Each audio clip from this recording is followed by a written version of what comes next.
24 ঘন্টার মধ্যে নিষিদ্ধ করতে হবে। ভাই এগুলি কি মামার বাড়ির আবদার নাকি? আদালত যান মামলা করেন না। আপনি কেন নির্বাহী আদেশটা চাচ্ছেন?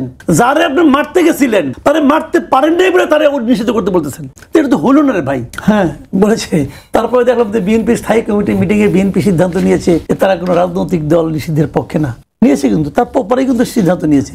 তাহলে মনে হচ্ছে যে পাটোয়ারি সাহেবের কথা বলতে বিএনপি শুনছে। মাঝখান থেকে ক্ষতিগ্রস্ত হবে কে? যে টেবিলের আশেপাশে যারা নাই, পাবলিক মানে আমরা ক্ষতিগ্রস্ত হই। দেখেন এগুলি সবই হলো এক এক ধরনের নাটক। মাসুদ কামাল ভাই, আপনাকে নিয়ে আলোচনা শুরুটা করতে চাই, নির্বাচনী আলোচনা করব। তার আগে আজকে আবারও জাতীয় পার্টির কার্যালয়ে, কাকরাইল কার্যালয়ে হামলা হয়েছে, আগুন দেওয়া হয়েছে, ভাঙচুর করা হয়েছে।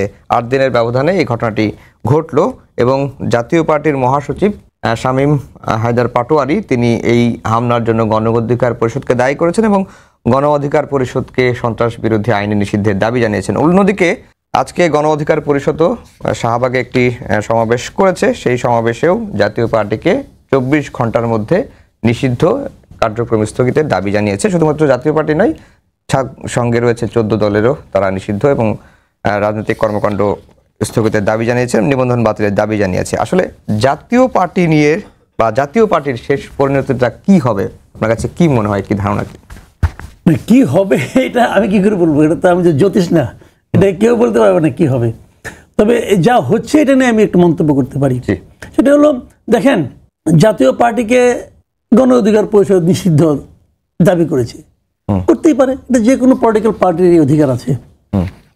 যে কোনো পলিটিক্যাল পার্টি আপনি কালকে বলতে পারেন যে বিএনপিকে নিষিদ্ধ করো, বিএনপি এইগুলি করতেছে, আমার ওই কাজ পছন্দ হয় না, করতে পারেন আপনি। কিন্তু আমার কথাটা হলো কি, নিষিদ্ধের তো একটা নিয়ম থাকবে।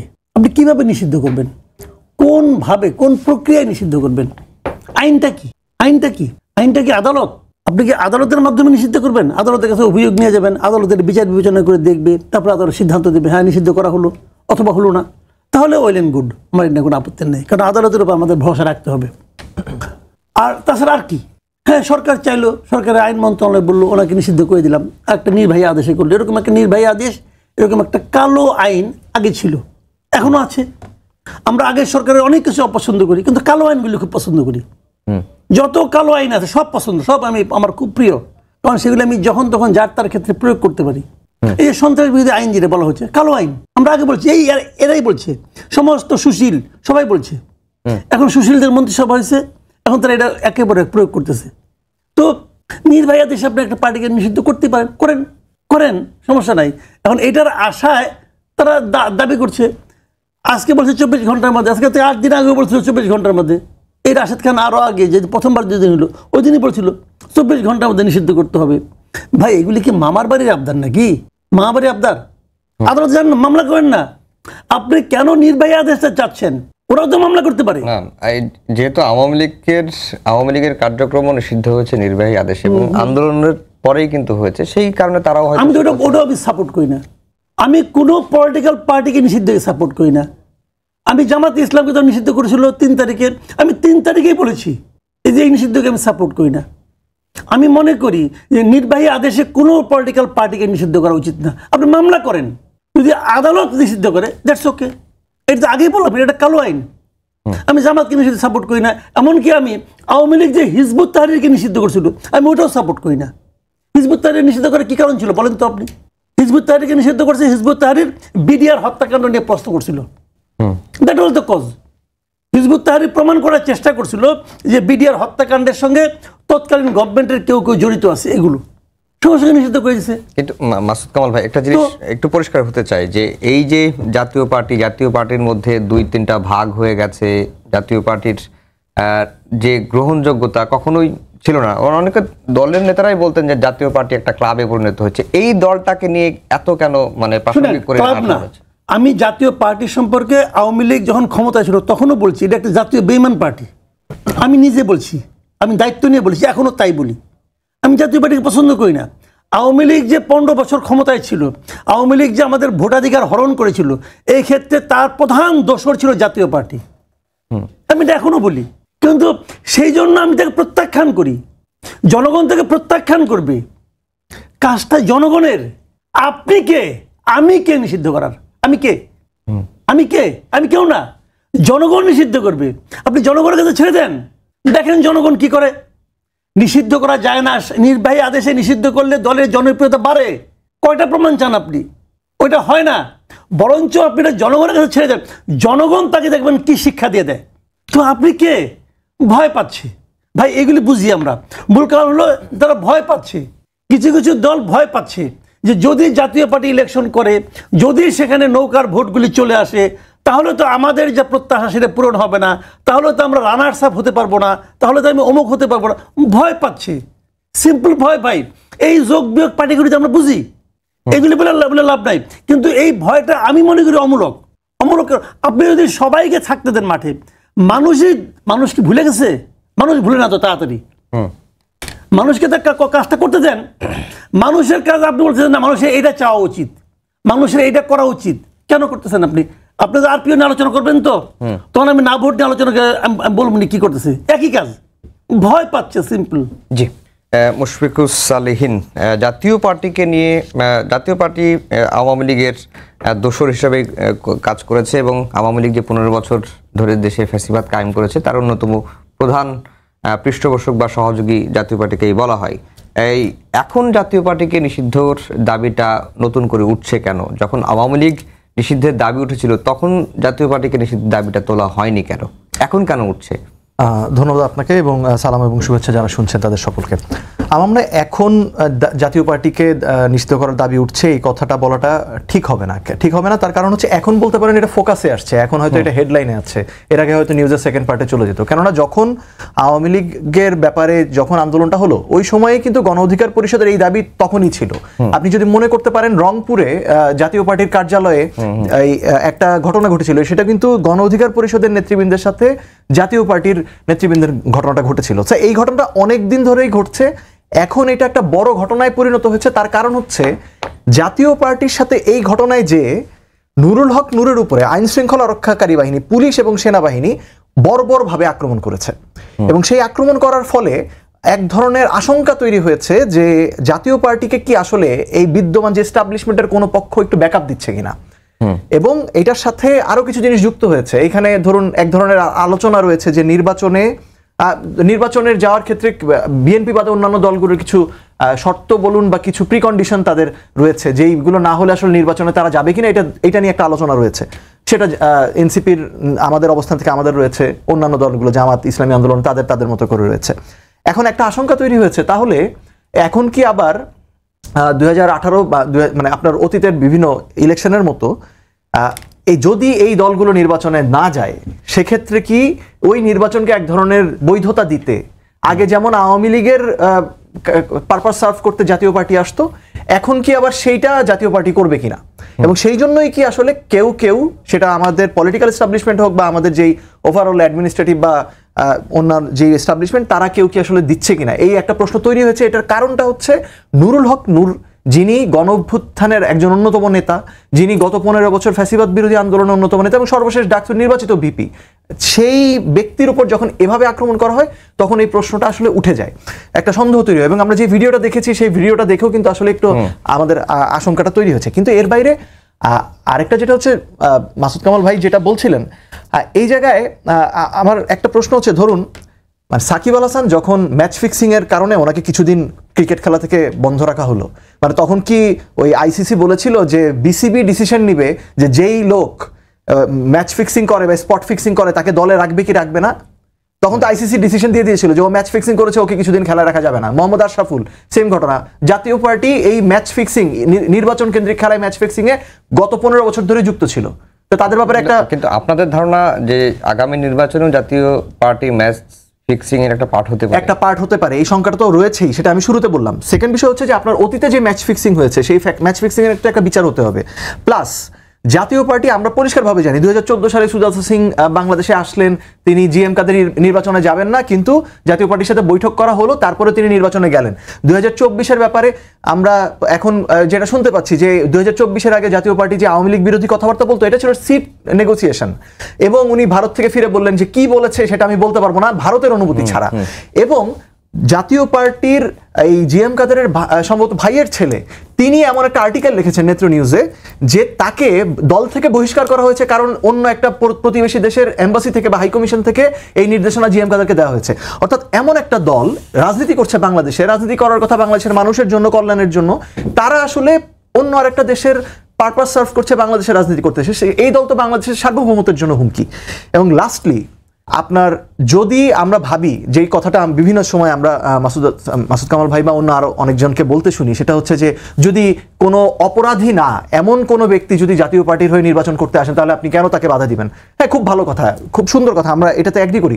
জাতীয় পার্টির হয়ে এখন যারা সামনে আসছেন তারা কি আসলে খুব নিরীহ একজন ওই যে দেশবন্ধু কি পল্লী বন্ধুর আদর্শে বিশ্বাসী কোনো ব্যক্তি এসে এখন জাতীয় পার্টি রাজনীতি করছেন? যে আজকে বক্তব্য ব্রিফিং করেছেন কে? শামীম হায়দার পাটোয়ারি। উনি কে? উনি শেখ হাসিনার মনোনীত প্রার্থী, তার পোস্টারে লেখা থাকতো নৌকা এবং আওয়ামী লীগের মনোনীত প্রার্থী।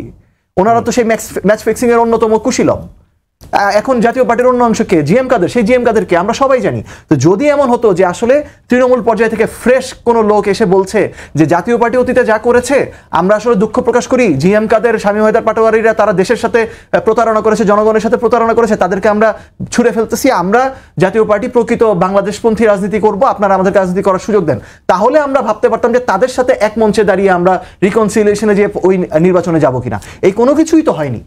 না হয়ে এখন আমার প্রশ্নটি হচ্ছে একটা দল নিষিদ্ধ হবে কি না, রাজনীতি করতে পারবে কিনা, এই সিদ্ধান্ত তো জনগণ নেবে। এই জায়গায় কিছুটা আমি ওনার সাথে এগ্রি করি। সেটা হচ্ছে দেখেন, এই যে আমরা এখন বলে ফেলি না যে আওয়ামী লীগকে তো নিষিদ্ধ করা হয়েছে, আওয়ামী লীগকে নির্বাহী আদেশে নিষিদ্ধ করা হয়েছে, আওয়ামী লীগকে কি অনন্তকালের জন্য নিষিদ্ধ করা হয়েছে? তা তো করা হয়নি। আওয়ামী লীগের বিচার সম্পন্ন হওয়ার আগ পর্যন্ত তারা যাতে ওই বিচারিক কার্যক্রমে ঝামেলা তৈরি না করতে পারে, সেই কারণে আপনি প্রজ্ঞাপনটা আমি একটু আগে আবার পড়ে দেখলাম, সেই কারণে আওয়ামী লীগের দলীয় কার্যক্রম মানে নিষিদ্ধ করা হয়েছে ফর দ্য টাইম বিইং, এই বিচারের আগ পর্যন্ত। কিন্তু আমরা মুখে বলে ফেলি না যে নিষিদ্ধ করা হয়েছে। তো রাজনৈতিক দল যখন রাজপথে তার দাবি তুলবে, সে তো দাবি তুলবে, নিষিদ্ধ করেন। সরকারের দায়িত্ব হচ্ছে সরকার কোনটা যৌক্তিক উপায়, সেই যৌক্তিক উপায় বের করবে। তো সরকার যদি বলে যে হ্যাঁ আমি ওদের বিচার করব, বিচার করার পরে সেটা কোর্ট যদি একটা স্টে অর্ডার দেয় বা ইনজাংশন দেয়, অথবা ওই আওয়ামী লীগের মতো অনুসরণ করে সরকার যদি বলে যে যতদিন বিচার হবে ততদিন তার কার্যক্রম বন্ধ থাকবে, এরকম একটা উপায় সরকার যেতেই পারে। কিন্তু যারা দাবি তুলছে, এবং বুঝতে হবে যে যারা দাবি তুলছে তাদের মধ্যে তাদের শীর্ষ নেতা হসপিটালে কিছুদিন আগ পর্যন্ত আইসিইউতে ছিলেন, তারা তো একটু অতিরিক্ত উত্তেজিত হয়েই আছেন। সো আমি লাস্ট যেটা আমি জানতে চাচ্ছি সেটা হচ্ছে, আমাদের যারা জাতীয় পার্টির রাজনৈতিক অধিকারের পক্ষে কথা বলেন, তারা কি কখনো জাতীয় পার্টির ওই নেতাদেরকে বলেন যে আপনারা জাতির কাছে ক্ষমা চেয়ে তারপরে এসে এখন বাংলাদেশের রাজনীতি নিয়ে কথা বলবেন? তারা সেটা বলেন না। তারা শুধু বলেন জাতীয় পার্টির রাজনীতি করার অধিকার থাকা উচিত, কিন্তু তারা এটা বলেন না জাতীয় পার্টিকে কিভাবে কোন প্রক্রিয়ায় নিজেদেরকে পাপ মোচন করে তারপরে রাজনীতির প্রক্রিয়ায় ফেরা উচিত। সেটা যখন বলেন না, তখন আমাদের তাদের বক্তব্য একটু এক দেশে মনে হয়। মাসুদ কামাল ভাই, যেটি শেষের দিকে এসে একটু হলো যে ক্লিয়ার হলো যে জাতীয় পার্টির প্রতি এত মানে ক্ষোভ আক্ষেপ, যাই হোক, সেটি হতে যে জাতীয় পার্টি আগামী নির্বাচনে আবারও ম্যাচ ফিক্সিং এর পার্ট হতে পারে, এরকম একটা আশঙ্কা হয়েছে। এবং বাজারে এর ধরনের এটা নিয়ে নানা রকম কথাও হয়েছে যে জাতীয় পার্টি নির্বাচন হলে, জাতীয় পার্টি বিরোধী হলে আসলে চলে যেতে পারে। এবং জাতীয় পার্টির মহাসচিব এটি বলেছেন যে গণতন্ত্রের স্বার্থে জাতীয় পার্টিকে সমর্থন দেওয়া উচিত, জাতীয় পার্টির পাশে থাকা উচিত বিএনপির। হ্যাঁ, বলেছে। তারপরে দেখলাম যে বিএনপি স্থায়ী কমিটি মিটিংয়ে বিএনপি সিদ্ধান্ত নিয়েছে যে তারা কোনো রাজনৈতিক দল নিষিদ্ধের পক্ষে না। নিয়েছে, কিন্তু তারপরেই কিন্তু সিদ্ধান্ত নিয়েছে। তাহলে মনে হচ্ছে যে পাটোয়ারি সাহেবের কথা বলতে বিএনপি শুনছে। আচ্ছা, হতে পারে, আমি জানি না। ভাই, আপনিও কিন্তু বলেন যে বাংলাদেশের রাজনীতিবিদরা হ্যাঁ বললে না হয়ে যায়। কিছুদিন আগে ইউটিউবে বলেছেন, এটাও ঠিক। কি যে বলে কোনটা সত্য কোনটা যাই না, কিন্তু উনি যখন বলছে তারপরেই দেখলাম তারা স্থায়ী কমিটি একটা মিটিং করছে। দেখেন, এগুলি সবই হলো এক এক ধরনের নাটক। আমার কথাটাই জানেন, আপনি যা কিছুই করেন, আপনার সিদ্ধান্ত কার পক্ষে যাবে কার বিপক্ষে যাবে এটা চিন্তা করেন না প্লিজ। আপনি যেটা করবেন সেটা লজিক্যালি করেন। আপনি লজিকের দিকে তাকান যে এইটা করলে পরে ওর সুবিধা হবে, অতএব এটা আমি করবো না, আর এটা করলে পরে আমার সুবিধা হবে, অতএব এটা আমি করবো। এইভাবে যায় না। এইভাবে গেলে কি হয়, এই আমি তুমি কিন্তু চেঞ্জ হয়ে যায়। এখন আমি এই ক্ষমতায় আছি, চেয়ারে এই পাশে, টেবিলের এই পাশে আছি, কালকে যে আবার তুমি এই পাশে চলে আসবে না তার কোনো গ্যারান্টি নাই। তখন কিন্তু আবার আরেক নাটক হবে। মাঝখান থেকে ক্ষতিগ্রস্ত হবে কে? যে টেবিলের আশেপাশে যারা নাই, পাবলিক, মানে আমরা ক্ষতিগ্রস্ত হই। আমার বক্তব্য হলো এখানে যে আমরা তো ভাই সংখ্যাগরিষ্ঠ, আমাদের দিকে একবার তাকান। দেখেন, নূরের উপর হামলা হয়েছে, হামলা কে করছে? সবাই দেখছে। ওখানে একজন মাত্র সিভিলিয়ান ড্রেসে ছিল, ওই যে পিঙ্ক কালারের একটা, কিন্তু ওইটা না, ভুল আমি বলছি, ভিডিও, বলছি। ভুল ভিডিও। ওই একজন লোক ছিল সিভিলিয়ান ড্রেসে ছিল, আর বাকি সবাই কিন্তু উর্দি পরা ছিল, তাই তো? পরে জানা গেল সেও একজন কনস্টেবল, কোন সিজনের ড্রাইভার, তার মানে সেও বেসিক্যালি, তাহলে উর্দি পরা লোকজন কিন্তু তাকে অ্যাটাক করছে। তাহলে নিষিদ্ধ করতে হলে তো উর্দিকে নিষিদ্ধ করতে হয়, নিষিদ্ধ করতে দাবিটার মধ্যে উর্দি পরাতে নিষিদ্ধ করার দাবি আসে না কেন? কারণ তাদের হাতে লাঠি আছে, যারা তো লাঠি আছে আপনি ভয় পাচ্ছেন, তা আপনি যদি নিষিদ্ধ করার কথা বলেন এটা, যারা উর্দি পরা তাদের নিষিদ্ধ করে দেন, তা তো বলতেছেন না। যারা আপনি মারতে গেছিলেন তারা মারতে পারেন নাই বলে তারা নিষিদ্ধ করতে বলতেছেন, এটা তো হলো না রে ভাই। আমার কথা হলো কি, আপনি নিষিদ্ধ দাবি তুলেন, আমার কোনো আপত্তি নাই, তুলেন, আপনি আইনগতভাবে তুলেন, আপনি আদালতের কাছে যান, যে বলেন যে এই অপরাধ করেছে, অতএব এই অপরাধের জন্য তাকে নিষিদ্ধ করা উচিত। আদালত যদি সবকিছু বিচার করে বলে হ্যাঁ আমি নিষিদ্ধ করলাম, আদালত যদি বলে যে যতদিন এই মামলা চলবে ততদিন তুমি ডান দিকেও তাকাতে পারবে না, বাম দিকেও তাকাতে পারবে না, ওকে ফাইন। আওয়ামী লীগের যে সিদ্ধান্তটা হয়েছে আওয়ামী লীগের ব্যাপারে, এটাকে আদালত বলছে, বলে নাই তো? নির্বাহী আদেশে বলা হয়েছে যতদিন এই মামলা চলবে ততদিন তুমি কোনো কথা বলতে পারবে না, ততদিন তুমি মিছিল করতে পারবে না, মিটিং করতে পারবে না, কোনো রাজনৈতিক কর্মকাণ্ড করতে পারবে না। তো নির্বাচন তো একটা ভেরি মাচ পলিটিক্যাল অ্যাক্টিভিটিস, সেই নির্বাচন আদালত করতে পারবে না। এই সিদ্ধান্তকে আদালত দিল না তো? এই সিদ্ধান্ত আদালতের কাছ থেকে আনেন, আদালতকে বলেন আপনাকে সিদ্ধান্ত দেন, তা তো ভাই দেয় নাই। শুনেন, এই সমস্ত সরকার দিয়েছে, সরকার কিভাবে দিয়েছে? নির্বাহী আদেশে দিয়েছে, এটা সরকারের এখতিয়ার না। সরকার তো আদালতের কাছে যেতে পারতো, যেমন আমরা দেখলাম আইসিটিতে, হ্যাঁ সেটা তো যাওয়া উচিত ছিল। আমি তো এটাই বলছি, সরকার তো আদালতের কাছে যেতে পারতো, ভাই আমার এটা ব্যাপারে আমি একটা ঝামেলা আছি, আপনি আমার একটা সিদ্ধান্ত দেন, জনদাবি উঠছে এই দলগুলোকে নিষিদ্ধ করার জন্য, আপনি বলেন আপনারা কি করবেন, আপনি নিয়ে যান, নিয়ে আসেন। আপনার হাতে এত ক্ষমতা, আপনি নিজেকে এত ক্ষমতাবান মনে করেন, আপনি মনে করেন আমার কোনো নিয়ম মানার দরকার নাই, আমি যা বলবো তাই আইন, আমি কয়ে দিলাম। এই যে ক্ষমতার যে প্রয়োগটা, ইহাকে বলা হয় ক্ষমতার অপপ্রয়োগ। এই অপপ্রয়োগ করে আপনি কি করতেছেন? আপনি একটা এক্সাম্পল ক্রিয়েট করতেছেন। এই এক্সাম্পলটা ভালো এক্সাম্পল না, আমি সেই কথাটাই বলছি। আপনি যখন আদালতের মাধ্যমে আসবেন, আমার কোনো বক্তব্য নেই, আদালতে অনেক রায় আছে, পছন্দ হয় না। বিএনপির বিরুদ্ধে অনেক রায় হয়েছে আওয়ামী লীগের আমলে, আদালতে হয়েছে না? এখন দেখুন সব বাতিল হয়ে যাচ্ছে, হচ্ছে তো, তাও আমি মানবো যে আদালত তো বলছে ভাই, আপনি যে একটা জায়গায় তো আপনি মানবেন, আমি আদালতকে মানতে চাই, বিচার বিভাগকে মানতে চাই। একটা জায়গায় মানলাম যে ঠিক আছে, আমরা মাঝে মাঝে বলি না যে খুব গরম পড়ছে, যে আল্লাহ কি দেখে না আমাদের এত কষ্ট, তো আমরা কি আল্লাহকে চ্যালেঞ্জ করি? আমরা কিন্তু আল্লাহকে চ্যালেঞ্জ করি না, আমরা আমাদের কষ্টের কথা ইনফর্ম করি। তো আমরা কিন্তু আদালতকে চ্যালেঞ্জ করছি না, বাট আমি বলছি আদালত বলুক, করি আমরা। মন খারাপ হবে, মন খারাপ করবো, অসুবিধাটা কি আছে, দুঃখ করব, কিন্তু মেনে নেব। এখনো মানি, এখনো কিন্তু আইন মানি। সরকার নির্বাহী আদেশে করছে, সরকার একটা আইন তো আছে, কালো আইন হোক, খয়েরি আইন হোক, আইন তো একটা আছে, সেটা আইনের মাধ্যমে করছে। এই আইনটা আমি পছন্দ করি না, কিন্তু আমি আইনটা অমান্য করি না। আমি তো বলি না যে আওয়ামী লীগকে মিছিল করতে দিতে হবে, এটা আমি বলি না। আমি কেন বলবো এটা? কারণ এটা তো আইনের বাইরে। সেই আইনটা ঠিক আছে, আইন খারাপ, যতক্ষণ পর্যন্ত আইন আছে চলবে। কিন্তু আমার বক্তব্যটা হলো কি, পলিটিক্যাল পার্টিগুলো সিদ্ধান্ত নিতে পারে, বলতে পারে, চাইতে পারে, দাবি করতে পারে। পলিটিক্যাল পার্টি অনেক দাবি করতে পারে, কোনো সমস্যা নেই, এই দাবি নিয়ে আমার কোনো বক্তব্য নাই। আমার খালি বক্তব্য হলো যে মবটা আপনি কেন করতে দিচ্ছেন? আমার দাবি খালি এটাই, আপনি জাতীয় পার্টি নিষিদ্ধ চান, সারাদিন চান, আগুন ধরেন কেন ভাই? আপনি নূরকে মব করতে দিবেন না, আটকান, গায়ে আঘাত করলেন কেন? আমি কিন্তু নূরের গায়ে আঘাত করার সমর্থন করছি না, কিন্তু যারা আঘাত করেছে প্রত্যেকটা লোককে চিহ্নিত, সবার ছবি আছে এখানে, উর্দি পড়া হোক আর না হোক, সবার ছবি আছে। প্রত্যেকটা লোককে বিচারে আওতায় আনতে হবে, আনেন না কেন? তখন আপনার হ্যাডম থাকে কোথায়? হ্যাডমটা মনে কম সেক্ষেত্রে। তাহলে করেন না কেন? আপনি গভর্নমেন্ট, আপনাকে দেশ চালাতে দিছি না। আজকে দেশ চালান। আজকে আবার রাজবাড়িতে যেটা হলো, যে মাজারে হামলা হয়েছে, একজন লাশ তুলে সেই লাশে আবার আগুন দেওয়া হয়েছে, রাজশাহীতে খানকা। যারা করেছে তাদের বিচারে আওতায় আনছেন না কেন আপনি? দেখেন এ পর্যন্ত, যত ঘটনা ঘটছে এ পর্যন্ত, আমরা যদি মব বলি, যেটাকে মব বলা হয়, সেই কোনো একটা মবের কোনো বিচার হয়েছে? কোনো একটা বিচার হয়েছে? কতগুলিকে থামানো হয়েছে, কিন্তু দৃষ্টান্তমূলক এমন একটা বিচার কি হয়েছে যেটা দেখে পরবর্তী সময় মবকারীরা ভাববে এটা করা ঠিক না? যাদের উপর মব অ্যাটাক হয়, আপনি আক্রান্তকে ধরে নিয়ে যান, বলেন যে আক্রান্ত। আমি ইন্টারেস্টিং কি দেখেন, এই যে ডিআর উথিয়াতে ধরা হলো কতগুলো লোককে, লতিফ সিদ্দিকী, পান্না, সাংবাদিক পান্না, অথবা আপনার কার্জনকে ধরা হলো, প্রফেসর কার্জনকে ধরা হলো, হলো না? এফআইআর কপি দেখছেন আপনি? আমি এফআইআরটা পড়ছি, দেখছি। ওই এফআইআর মধ্যে লেখা হয়েছে যে লতিফ সিদ্দিকী কি কি বলেছে। একজন পুলিশের এসআই কিন্তু এফআইআর করছে। আচ্ছা, লতিফ সিদ্দিকী কি কি বলেছে? ইন্টারেস্টিং হলো লতিফ সিদ্দিকী উনি একটা কথাও বলে নাই, তার টার্নই আসে নাই। একমাত্র হাফিজুর রহমান কার্জন ছাড়া ওখানে আর কোনো বক্তৃতাই করে নাই, আর আয়োজকদের 2-1 বক্তৃতা করছে।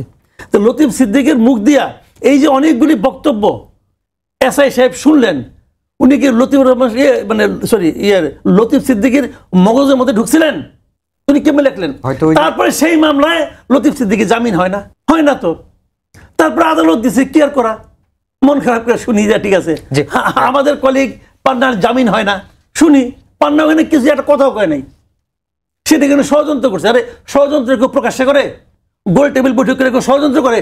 জি, মুশফিকুর সালেহীন, যেই বিষয়টি হচ্ছে জাতীয় পার্টি এবং 14 দল, এই দলগুলো নিষিদ্ধ হলেই কি সকল সমস্যার সমাধান হয়ে যাবে কিনা? যারা আওয়ামী লীগকে এতদিন ধরে সহযোগিতা করে আসছে, বা এই দলগুলো নিষিদ্ধ হলেই কি আওয়ামী লীগের যে পুনর্বাসনের যে অভিযোগ, যে জাতীয় পার্টি আওয়ামী লীগকে পুনর্বাসন করছে বা করতে পারে, সেগুলো সেই পথটাও কি বন্ধ হবে কিনা? দেখুন, সকল সমস্যার সমাধান তো হবে না, কিন্তু যারা যেটা ডিজার্ভ করে, হ্যাঁ, সেটা তো হওয়া উচিত, জাস্টিস তো হওয়া উচিত।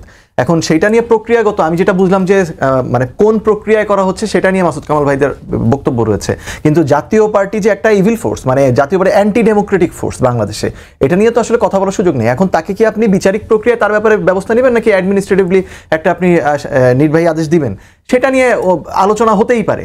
কিন্তু এখন ধরুন, তারপর আপনি বলছেন সমস্যার সমাধান হবে না, কেননা আপনার অ্যাডমিনিস্ট্রেশনের ভিতরে আওয়ামী লীগের যে সেট আপ ছিল সেই ব্যক্তিগুলো তো রয়েছে, এবং সেই প্রবণতা রয়েছে। মিলিটারি এস্টাবলিশমেন্টের ভিতরে কি সেই প্রবণতা নেই? এখন আমরা তো রাষ্ট্রপতি যেই শাহাবুদ্দিন চুপ্পু, তার ব্যাপারেই তো কোনো ব্যবস্থা নিতে পারলাম না। যেই অলিগার্করা ওই 2 বা 3 আগস্ট দাঁড়িয়ে বিটিভিতে যেটা লাইভ দেখাচ্ছিল, শেখ হাসিনার পক্ষে যারা বক্তব্য দিয়েছেন, তাদের ব্যাপারে কোনো ব্যবস্থা নেওয়া গেছে? নেওয়া তো যায়নি। সো ওই আওয়ামী লীগকে টিকে রাখার যেই সেট আপ ছিল সবই আছে, এবং এই প্রতিটা বিষয়ে আপনি ব্যবস্থা নিতে গেলে নানা ধরনের প্রতিবন্ধকতা সরকার ফেস করছে। যে ভাই বলছেন যে সরকারের আসলে সেই ব্যাপারে ব্যবস্থা রয়েছে কিনা বা হ্যাডম রয়েছে কিনা, সরকার তো আমরা দেখতে পাচ্ছি যে সরকার একদিকে হচ্ছে এই সরকার না পারছে রেভলিউশনারি অ্যাক্ট করতে, কারণ তখন তাকে বলা হচ্ছে সে বেআইনি কাজ করছে।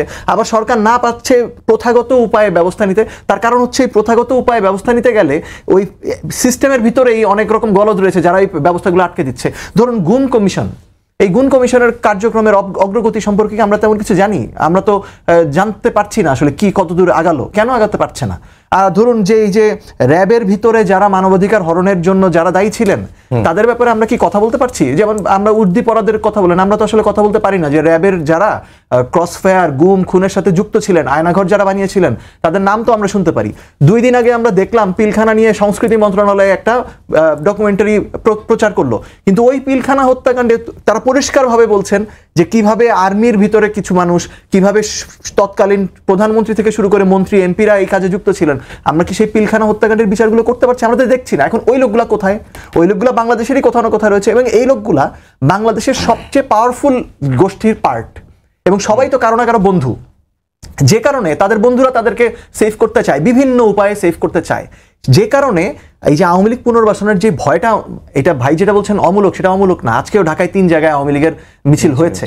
সো এই বিষয়গুলোকে এত সহজভাবে দেখলে হবে না, এবং এইটার পাশাপাশি এমন একটা মানে নতুন উদীয়মান পরাশক্তি বিশ্বের তার পাশে রয়েছে, তারা এই একটা পলাতক গোষ্ঠীকে তাদের দেশে কার্যালয় খুলে রাজনীতি করার সুযোগ দিচ্ছে। তো এই আশঙ্কাটা তো আমাদের মধ্যে থেকেই যাবে। হ্যাঁ, আমাদের ফুল সেটেলমেন্টকে যদি আমরা না টার্গেট। নির্বাচন প্রসঙ্গে আসি, মাসুদ কামাল ভাই, নির্বাচন প্রশ্নে দেখলাম জামাত, এনসিপি, ইসলামী আন্দোলন বাংলাদেশ সবাই বলছেন যে ফেব্রুয়ারিতে নির্বাচনে তাদের কোনো আপত্তি নাই, বা খুব একটা ইতিবাচকই দেখলাম, কিন্তু নানা রকম শর্ত, যে নির্বাচনের আগে গণপরিষদ হতে হবে, তারপরে গণভোট হতে হবে। বিএনপি বলছে যে জুলাই সনদটা আসলে আগামী সংসদের হাতেই ছেড়ে দেওয়া উচিত। সবকিছু মিলিয়ে আজকে গয়েশ্বরচন্দ্র রায় আবার বলেছেন যে আসলে ভোটের ফলাফল গণনার আগ পর্যন্ত আসলে বলা যাবে না নির্বাচন হবে কিনা। সবার কাছেই প্রশ্ন, সবাই আসলে জানতে চায় যে নির্বাচনের ফেব্রুয়ারির জন্য সবাই প্রস্তুতি নিচ্ছে, কিন্তু আসলে ফেব্রুয়ারিতে নির্বাচন হবে কিনা, এই সংগঠন আসলে কাটবে কিভাবে? শুনেন, এই সংখ্যা কাটবে না, এটা কাটার কোনো প্রয়োজন নাই। এই আশঙ্কা নিয়ে কারো কোনো সমস্যাও নাই। সবাই জানে এটা যার যার রাজনীতি শেষে করতেছে। প্রত্যেকটা পলিটিক্যাল পার্টির আলাদা আলাদা পলিটিক্স। তারা তার পলিটিক্স করতেছে। নির্বাচন আমার দৃঢ় বিশ্বাস, এখন যে আমি দেখতেছি, যদ্দূর দেখতেছি, নির্বাচন ভাই ফেব্রুয়ারিতে হবে। এখন জাতীয় পার্টির একটা বক্তব্য, জামাতের একটা বক্তব্য, বিএনপির একটা বক্তব্য, এনসিপির একটা বক্তব্য, ইসলামী আন্দোলনের একটা বক্তব্য, যে এবং এই প্রত্যেকটা বক্তব্য মানে মোরলেস যার যার স্বার্থে। আজকে যদি বিএনপি এখন মনে করে তারা ক্ষমতা যাবে, তারা মনে করে, বাস্তবতাকে আমি যাই না, যদি মনে করে, তারা যদি মনে করতো আমি ক্ষমতায় নাও যেতে পারি, অথবা আমার দল 3 নাম্বার 4 নাম্বার, তাহলে তারা আর পিয়ারের জন্য আন্দোলন করতো। বুঝছেন, যার যার স্বার্থে। ইসলামী আন্দোলন মনে করতেছে যে ভাই আমি তো কিছু আসন পাবো, তারা পিয়ারের জন্য আন্দোলন করতেছে, একা একা পাবো না। আবার জামাত ইসলাম দেখতেছে আমার শীর্ষ নেতারা এরা তো কেউ জিতবে না, যার যার এলাকায় এরা খুব ভালো প্রার্থী না, তখন তারা চিন্তা করতেছে পিয়ার হলে তো আমার এই প্রার্থীগুলি আমার আমির অথবা আমার নায়েবে আমিরা জিততো, আমরা একে থেকে সিরিয়াল দিয়ে আসতাম। তো সবাই কিন্তু যার যার স্বার্থে রে ভাই, এখানে কিন্তু জনগণের কোনো স্বার্থমার্থ নাই, সবাই যার যার মতো আলাপ করতেছে। আবার ধরেন আপনার এই উচ্চ কক্ষ নিম্ন কক্ষ, ওখানে একই জিনিস। অন্যান্য ছোট দলগুলো ভাবতেছে ঠিক আছে উচ্চ কক্ষে যদি পিয়ার হয় তাহলে তো এখানে আমার 2-3 প্রতিনিধি থাকবে, যা নাকি প্রতিবাদ করতে পারবে, আন্দোলন করতে পারবে, বলতে পারবে কিছু একটা। উচ্চ কক্ষে আজকে আবার দেখলাম যে উচ্চ কক্ষে আসলে কিভাবে নির্বাচিত হবে বা নির্বাচন পদ্ধতি নিয়ে গণভোটের একটা কথা করতে পারেন, কিন্তু আপনাকে একটা জিনিস বুঝতে হবে, আপনি যদি গণভোট আগে করেন, একটা ভোটের খরচ জানেন প্রায় 1500-1600 কোটি টাকা খরচ। আমাদের মতো গরিব দেশের জন্য এটা কি হতে পারে? যদি ওই ইলেকশনের সঙ্গে, যে আমি জানেন কতগুলি বিষয় বলি আপনাকে ভাই, দাবি যদি আপনি অল্প অল্প মিটাতে পারেন, যে আমরা ছোটবেলায় দেখতাম যে ঈদের আগে বাবা আমাকে বলতাম আমার জুতা লাগবে, আমার অমুক লাগবে, আমার তমুক লাগবে, দাবি কিন্তু আমরা করতাম। কিন্তু ওনারা করতো কি একটা ট্যাকটিক বাই করতো, যে এক কাজে 2-3 কাজ হয়ে যেত। তো এখানে কিন্তু করা সম্ভব। যেমন এনসিপির একটা দাবি আছে, সেই জিনিসটা কি এটা গণপরিষদ করতে হবে ভাই, এর জন্য আলাদা নির্বাচন করার দরকার নাই। আপনি যে জাতীয় সংসদ নির্বাচনটা করতেছেন, একটা ঘোষণা দেবেন যে এরা যারা নির্বাচিত হবে এরাই গণপরিষদের সদস্য। তারা তো এটাও বলতেছে। হ্যাঁ, এটাই তো বলতেছে, সত্যি তারা তো এটাই বলতেছে রে ভাই। ঘোষণা দেন না, আপনার অসুবিধাটা কি? আপনি এদিকে জাত যাবো বলেন যে এটা আমাদের একটা ভালো প্রপোজাল, সেটা আমি তো এটাই বললাম। আমি তো এটাই বললাম, শুনেন খালি ভালো মন্দ খুঁজেন না, আপনাকে সার্টিফিকেট দেওয়ার আমি কে? আমি কেউ না, আমি আমার অবজারভেশন বলতেছি যে এটা তো, এতে কিন্তু কোনো কষ্ট হবে না, কোনো একই খরচে করেন, ওই একই দিনে গণভোট করে ফেলান, একটা জায়গায় 2টা ব্যালট দিবেন, একটা গণভোটের ব্যালট, একটা এটার ব্যালট, তাহলে অন্ততপক্ষে খরচটা তো কমবে। তাদের প্রস্তাবটা আরো ভালো আমার কাছে যেটা লেগেছে সেটা হচ্ছে যে 5 বছরের যেহেতু সংসদ, প্রথম 2 বছর গণপরিষদ হিসেবে কাজ করবে। যেভাবেই হোক যারা গণপরিষদে পাস করবে তারাই তো আলটিমেটলি এমপি হবে। আমি ওদের প্রস্তাবটা যতটুকু আমি বুঝছি এইটাই আর কি। এদের সমস্যাটা কি রে ভাই, প্রবলেমটা কি? করেন না, ঠিক আছে 3 মাসের মধ্যে তারা সংবিধানটা ঠিকঠাক করলো। এখন যেটা হচ্ছে দেখেন, এখন মনে হচ্ছে জানেন কি, এই যে একটা সংস্কার কমিশন এতদিন ধরে একটা কি করলো না করলো, বইটই লেখলো মুক্তমুখ, এটা হলো পুরাটাই হলো গিয়ে আপনার একটা মানে পণ্ডশ্রম। যদি এটা আমার হয়, বিএনপি যেটা চাচ্ছে আর কি, 2 বছর পরে তারা করলেও করতে পারে, নাও করতে পারে, তাহলে একদিন ধরে মিটিং করলা কে? চা বিস্কুট খাওয়ার জন্য মিটিং করলা কেন? আপনি একটা জিনিস বানাইলেন, কিন্তু সেটা বাস্তবায়ন কিভাবে করবেন যদি সেই ব্যাপারে কোনো পরিষ্কার ধারণা আপনি না দেন জাতির কাছে, তাহলে তো আমি জাতির একজন মেম্বার হিসেবে, একজন পাবলিক হিসেবে বলবো, একদিন যে আপনি সংস্কার নামে টাকাগুলো অপব্যয় করলেন, এর হিসাব আমার দেন আগে। কারণ ওটা তো আমার টাকা আছে ভাই, কারো বাপের টাকা তো নাই এখানে, আমার টাকা আছে, আপনার টাকা আছে, আমি ওই টাকার হিসাব চাই। আমি এটা বলতে পারি না ভাই? আপনি তাহলে আগে করে মাথায় রাখলেন না যে সংস্কার আপনি করতে পারবেন না, সেই সংস্কারের জন্য আপনি প্রস্তাবনা তৈরি করলেন কেন? আপনার বেশি আছে সময়, বেশি অর্থ আছে, এটা হয় না। কাজেই এইগুলি ভাই ক্লিয়ার করতে হবে। সবচেয়ে বড় জিনিস কি জানেন? আমি একটা কথা বলি আপনাকে, দেশ পুরো গেছে আনারি মানুষের হাতে। তো আনারি মানুষের হাতে বলে যেটা হয়, এই গভর্নমেন্ট একটা নন সিরিয়াস টাইপের গভর্নমেন্ট, ইনক্লুডিং ডক্টর ইউনূস যে কি করেন, কেন করেন এটা কেউ জানে? উনি মিডিয়ার সামনে আসেন, মাঝে মাঝে ওই দলগুলি নিয়ে একটু মিটিং করেন, আবার মিটিং দিয়ে বাইরে তারা কয় কি যে আমাদের চা নাস্তা খাওয়ায় যাই বলি মুসকি হাসেন। কি হইল রে ভাই? আর 2 দিন পর বিদেশ যান, এই তো করেন। আমরা মাসুদ কামাল ভাই শেষের দিকে আসছি, মুশফিকুর সালেহীন, যেটি হচ্ছে যে এখন যেগুলো হচ্ছে যে আপনাদের গণপরিষদের দাবি বলেন বা জামাত যে গণভোটের দাবি কথা বলছেন এবং বিএনপি যে কোনো দাবিকেই যৌক্তিক মনে করছে না, এগুলো আসলে নিজস্ব রাজনীতি, এটাই কি তাই? বা এবং কে কতটুকু মানে ক্ষমতার ভারসাম্য বা ক্ষমতার কাছাকাছি যাওয়া বা রাজনৈতিক পর্যায়ে বা নিজেদেরকে সুবিধাজনক অবস্থায় নিয়ে যায়, এটির জন্যই কি আপনারা এগুলো করছেন? দেখুন, আসলে বাংলাদেশে দীর্ঘদিন ধরে যারা রাজনীতি বিশ্লেষণ করেছেন বা বাংলাদেশের জনগণ আসলে রাজনীতি দলকে যেভাবে দেখেছে, এই কারণে হয়তো তারা এভাবেই সবসময় দেখে যে আসলে রাজনৈতিক দলগুলো এইভাবে অবভিয়াসলি সবাই নিজের স্বার্থটা দেখবে, কিন্তু এখানে আপনার যেমনটা ভাই বললেন যে আপনার লজিক্যালি আগানো উচিত, আপনার প্রপোজালগুলোর মেরিট নিয়ে আলোচনা করা উচিত। আপনি সেই মেরিট নিয়ে আলোচনা না করে যদি বলেন যে ওর এটা সুবিধা, এই কারণে ওইটা চাচ্ছে, হ্যাঁ, ওইটা বললে আপনি মেরিট নিয়ে আলোচনাটা হলো না। এখন কথাটা হচ্ছে যে যখন আমরা বলছি যে গণপরিষদ নির্বাচন দরকার, এটার পিছনে আমাদের বেশ কিছু কয়েকটা কারণ আমরা দেখিয়েছি। একটা হচ্ছে এটা সাংবিধানিক সংকট ভবিষ্যতে তৈরি করতে পারে। এই যে বিএনপি, আজকে আমরা দেখলাম একটা পত্রিকায় যে বিএনপি নাকি বলেছে যে নতুন সংবিধান যদি করা হয় এটা কু হবে, এটা কোনো বিপ্লব হবে না, মানে বিএনপি এই ধরনের একটা কথা বলছে। বিএনপি আসলে যেটা করছে এটা হচ্ছে বিএনপি তার ইতিহাসের সাথে প্রতারণা করছে। বিএনপি শহীদ জিয়া যে কাজ করেছেন তার উল্টা কাজ করছেন। ওইখানে তো বিএনপির একটা ব্যাখ্যাও ছিল, আপনি হয়তো ব্যাখ্যাটা দেখেছেন কিনা। তারা যেটা বলছে যে এই বর্তমান সরকার কিন্তু সাংবিধানিক ভাবে, ওনারা বলতে যাচ্ছেন এটা সাংবিধানিক সরকার, এখন সাংবিধানিক সরকার এসে আবার নতুন সংবিধান করতে পারে না, কিন্তু ওনারা এই ভুলটা অতীতে তো করেছেন। অতীতে শহীদ প্রেসিডেন্ট জিয়াউর রহমান তিনি আসলে বর্তমানে কি, বাংলাদেশের বর্তমান সংবিধানের ক্ষেত্রে তিনি কি? তিনি তো একজন অবৈধ শাসক। বাংলাদেশের কোর্টের রায় অনুযায়ী তিনি একজন অবৈধ শাসক। আমি জানি না বঙ্গভবনের অনার্স বোর্ডে কি ওনার নাম থাকতে পারে কিনা, হ্যাঁ, কিন্তু বিএনপি সেখান থেকে শিক্ষা নেয়নি। বিএনপি এই যে 1979 সালে, এটা আপনি মহিউদ্দিন আহমেদের লেখা বিএনপি সময় অসময় বইয়ে পাবেন, 1979 সালে বিএনপির শহীদ প্রেসিডেন্ট জিয়াউর রহমান তার দ্বিতীয় সামরিক ফরমানের দ্বাদশ যে অ্যামেন্ডমেন্ট করেছিলেন, সেখানে উনি বলেছিলেন যে পরবর্তী নির্বাচন হবে একই সাথে গণপরিষদ এবং জাতীয় সংসদ নির্বাচন। এরপরে উনি সেটা করেন নাই কেন সেটা হয়তো ওনার সমসাময়িকরা ব্যাখ্যা দিতে পারবেন, কিন্তু উনিও এটা উপলব্ধি করেছিলেন। এই উপলব্ধি ওই জায়গাটা থেকে তো আমরাও তো অতীতের এই রেফারেন্সগুলো দেখেই বলছি।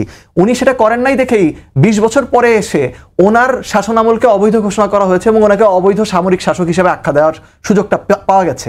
আমরা তো এই ধরনের সাংবিধানিক সংকট ভবিষ্যতে এড়াতে চাই। বিএনপি তো সেগুলোর সলিউশন দিচ্ছে না। বিএনপি তো বলছে না যে সংবিধানে যেভাবে করে বেসিক স্ট্রাকচারের ভায়োলেট হলে ভবিষ্যতে যেই সংবিধান বিএনপি বলছে করবে সেই সংবিধান আদালত অবৈধ করে ফেলতে পারে। আরেকটা সংকট হচ্ছে বিএনপি আসলে গণ অভ্যুত্থানকে প্রপারলি ওন করতে পারছে না, যে কারণে এই গণ অভ্যুত্থানটার এক ধরনের স্বীকৃতি, সেটা ঘোষণাপত্রের মাধ্যমে বা সংবিধানে হোক, সেটা তারা দিতে গেলেই তাদের মধ্যে এক ধরনের দনমন আমরা দেখতে পাচ্ছি। আশঙ্কার বিষয় হচ্ছে, আমরা গতকালকে আরেকটা জায়গায় মাসুদ কামাল ভাইয়ের পাশে দাঁড়িয়ে আরেকজন টকশোতে বলছিলেন যে এইটা তো হচ্ছে রাজনৈতিক ঝামেলা ছিল, মানে রাজনৈতিক বিরোধ ছিল গতকালকে 5ই আগস্টে যেটা হয়েছে। গণ অভ্যুত্থানকে এখন বলতে বলতে আমরা রাজনৈতিক বিরোধের পর্যায়ে নামিয়ে আনছি একটা, তো ওই জায়গা থেকে তারা এই অ্যাচিভমেন্টটা আমরা যেটাকে যেই পর্যায়ে নিতে চাচ্ছি সেটাকে এখন কুয়ের পর্যায়ে, বিএনপি এটাকে কুয়ের পর্যায়ে আনতে চাচ্ছে। এখন আপনি যেটা বলছিলেন যে এটা কি আসলে শুধুমাত্র রাজনৈতিক উদ্দেশ্য ইয়ার জন্য না, খুব আমরা সেটা মানে আমাদের প্রপোজালটা দেখেন, আমাদের যে প্রপোজালটা দিয়েছি আমরা সেখানে সরকার পেছানো লাগে না, অর্থাৎ নির্বাচন পেছানো লাগে না। আমাদের যে প্রপোজাল, সেই প্রপোজাল বিএনপি যদি তার অবস্থান থেকে একটু ছাড় দিয়ে অন্তত আপার হাউসটা মেনে নেয়, আর জামাত বা অন্যান্য দুটো দল তারা যদি তাদের লোয়ার হাউসের প্রপোজালটা ছাড় দিয়ে আপাতত আপার হাউসে সন্তুষ্ট থাকে, আমরা 10 বছর পরে 15 বছর পরে আবার রিভিউ করতে পারবো যে আমরা